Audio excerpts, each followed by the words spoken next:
CBS News medical contributor Dr. David Agus joins us now. David, good morning. Good morning. So Pfizer has asked the FDA to consider boosters for all adults.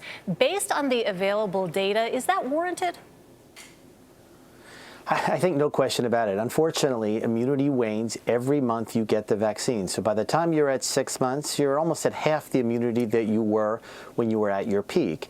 And what we know with Delta variant is you need a very high level of immunity for protection. So we're going to need a booster, and it's because the virus has changed, because we have to be able to fight Delta. And I think that's going to be critical. And obviously some states are going forward and doing it on their own. I think you're going to see some changes at the federal government level in the next week or so. Dr. AAA is estimating that Thanksgiving travel this year will return to near pre-pandemic levels. What are you expecting, and do you think people should travel comfortably over Thanksgiving and Christmas this year?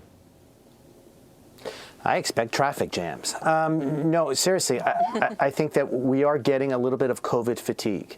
And all of us are letting down our guard. We're taking off masks, we're going indoors, and as the temperature gets colder, we're seeing cases rise pretty dramatically in the country. 127,000 cases in the U.S. yesterday.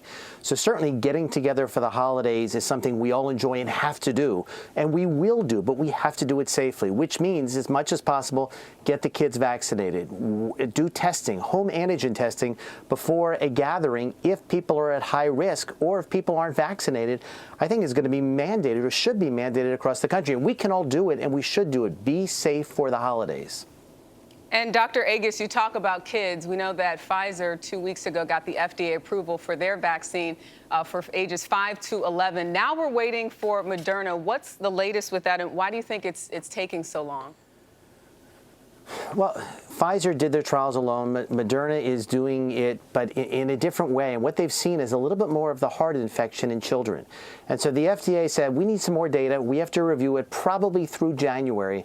So it's going to take a while before we have Moderna for the lower age groups. That being said, the Pfizer vaccine is remarkably safe, and it works. And obviously, we have it now through 5 to 11. The hope is by the end of the year, we have it for 6 months through age 4. And we can really vaccinate, hopefully, most of the country. Doctor, the Surgeon General said this week that he thinks COVID will eventually, hopefully, get to a place where it's somewhere between the cold and the flu. How long does that take, and what does that mean? So, with the flu, we're certainly less worried than COVID because we have a pill. We have Tamiflu. If you're exposed or you have mild symptoms, you take it and you get better. Well, there are 2 such pills for COVID-19 that hopefully will get emergency use authorization from the FDA in the next month or so. And that's going to be a game changer because we can prevent hospitalization, give people a pill, and they go home and take it. That being said, we hope it's not something that is always around. And unless we finish the vaccination program in the United States, it certainly will be. We have to get our vaccine numbers, believe it or not, with Delta, it looks like to the mid 90% range. Okay, Dr. Agus, thank you very much, as always.